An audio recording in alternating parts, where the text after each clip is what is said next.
மேல் பாடியவங்க இருக்கிறாங்க.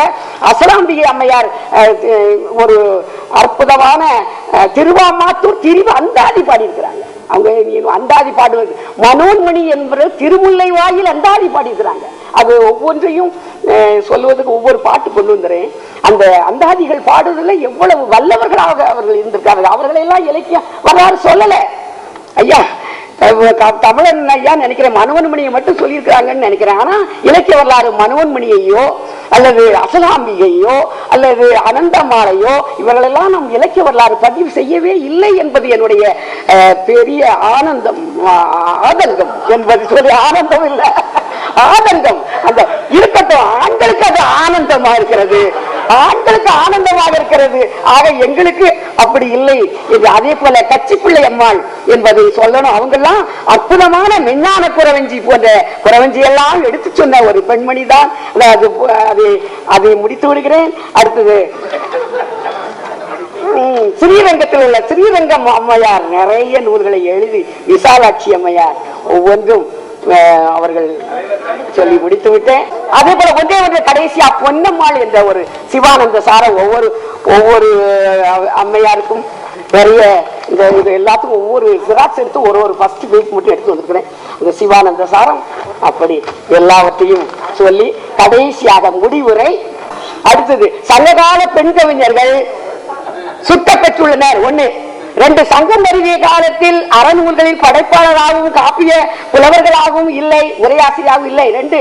3வது காலந்தோறும் பெண் கவிஞர்கள் வாழ்ந்து கவிதை புனைந்தார்கள். இலக்கணம் பாடிய பெண் புலவர்கள் யார் யார் என்பது தெளிவுபடுத்தப்பட்டுள்ளது. காப்பியம் புனையாமைக்குரிய காரணமும் கொடுக்கப்பட்டுள்ளது. பெண் கவிஞர்கள் சிலராகவும் கவிதைகள் சிலராகவும் இருப்பதற்கான காரணங்கள் தெளிவுபடுத்தப்பட்டுள்ளன. கிபி 10ஆம் நூற்றாண்டு முதல் 17ஆம் நூற்றாண்டு வரை பலர் இருந்ததற்கான தடயங்கள் கிடைக்கப்பெறவில்லை. பிற்கால தனிப்பாடல் திரட்டில் பல பெண் கவிஞர்கள் பாடல்கள் எழுதியுள்ளனர். அது சிவகாமியை, உப்பை, உருவை, ஏகம்பவாணர் மனைவி, வரதுங்க பாண்டியன் மனைவி, திருக்காட்டுப்பள்ளி பெண், அதெல்லாம் அந்த பேர்லாம் ஒரு பட்டியல் செத்துக்கை, மாதவ சின்னம்மா, சிவகடாச்சம் அம்மாள் எல்லாம். 17ஆம் நூற்றாண்டில் ஐரோப்பியர் வருகைக்கு பிறகு பெண் கவிஞர்கள் கல்வி வாய்ப்பை பெற்றனர். தொடர்ந்து கற்றதன் விளைவாக கவிஞரும் உருவாகினர். 19ஆம் நூற்றாண்டில் 20ஆம் நூற்றாண்டின் தொடக்கத்திலும் கவிதை பாடிய 60 புலவர்களில் இங்கே 14 புலவர்கள் மட்டுமே காலம் கருதி இடம் கருதி குறிக்கப்பெற்றுள்ளனர். கும்மி பாடல்களும் கீர்த்தனை பாடல்களும் பாடிய பெண் கவிஞர்கள் பெயர்கள் மட்டும் இங்கே பெயர்களை மட்டும் நான் இங்கே சொல்லியிருக்கிறேன். ஆக பெண் கவிஞர் வரவு தமிழ் இலக்கிய வரலாற்றில் இடையீடு பட்டிருந்தாலும் முற்றும் நின்று போகவில்லை. நன்றி, வணக்கம். பேராசிரியர் தாயம்மாள் அவர்கள் மிகுந்த பல தகவல்களை, அறியப்படாத புலவர்களை பற்றி பல தகவல்களை கொண்டிருக்கிறார். அதை சமர்ப்பிக்க நேரம் போதாமல் இருக்கின்றது. அப்படி இருந்தும் அவர் நிறைய தகவல்களை உங்களுக்கு தந்திருக்கின்றார். அவருக்கு மிகுந்த பாராட்டுக்கள். இவை தொடர்பாக நீங்கள் ஏதாவது வினாக்கள், கேள்விகள் கொடுக்க இருந்தால்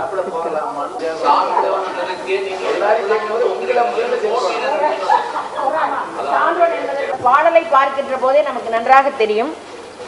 ஈண்டு புறந்தறுதல் என் தலை கடனே, சான்றோனாக்குதல் தந்தைக்கு கடனே. அடுத்தபடியாக எதற்கு வேல் வெடித்து கொடுத்தல் என்று வர வேண்டும்.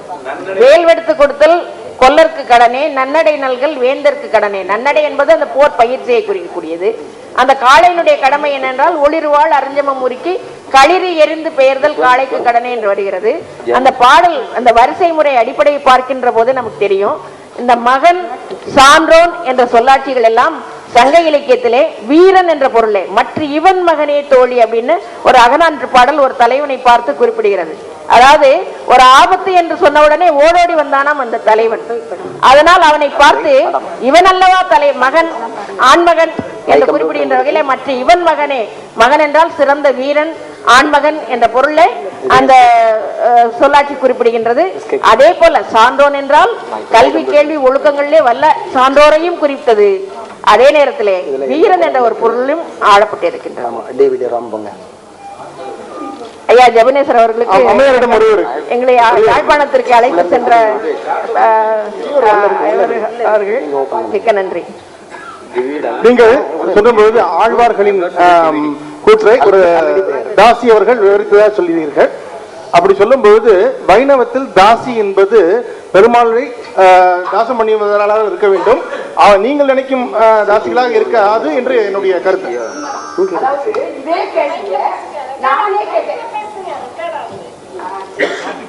அதாவது நான்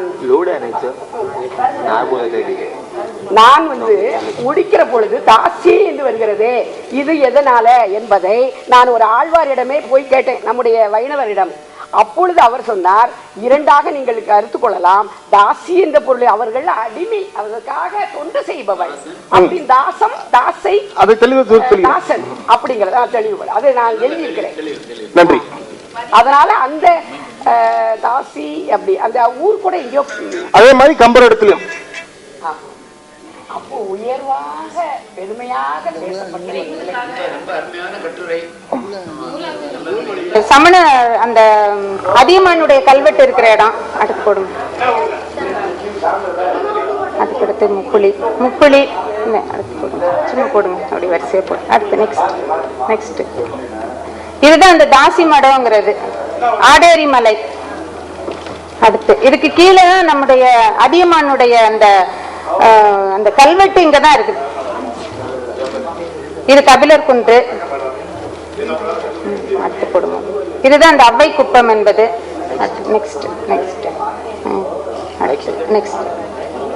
இது குற்றாலத்தில் உள்ள பகுதி. அடுத்து நெக்ஸ்ட் இது இந்த குரத்தி அறைங்கிற பகுதி. நெக்ஸ்ட் இது குரத்தி அறை. இது அந்த குற்றாலத்துல செண்பக அருவியில இருக்கக்கூடிய அந்த கோயில். இது குற்றாலத்தில் உள்ள கோயில். இது அந்த குற்றால செண்பக அருவியில் உள்ள கோயில். இதுதான் அந்த வேலுமணிங்கிற அம்மா பூஜை பண்ணிட்டு இருக்கிறாங்க.